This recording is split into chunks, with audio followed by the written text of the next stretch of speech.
Tubercolosi a Motta. Il presidente del Veneto non ci sta e risponde alle critiche giunte per lettera da una delle mamme della scuola dove si è sviluppato il focolaio d'infezione. Nella mail, giunta venerdì scorso, la signora lamentava il disinteresse della regione sul problema e di seguito una serie di domande urgenti.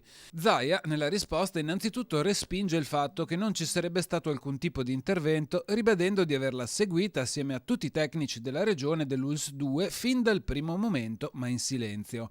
Quotidiano il rapporto con il direttore generale Benazzi, che con tutti i consulenti tecnici è ancora a totale disposizione dei genitori coinvolti per risolvere i dubbi che inevitabilmente insorgono. Sempre dalla regione il coinvolgimento dell'autorità nazionale in materia, come il professor Rezza dell'Istituto Superiore di Sanità, che ha presenziato ad uno dei 3 incontri pubblici di informazione sulla situazione. Un'attenzione che, conclude il presidente del Veneto, continuerà affinché il caso non sarà risolto definitivamente e l'esperienza sarà archiviata ma non dimenticata per evitare che in futuro possa ripresentarsi.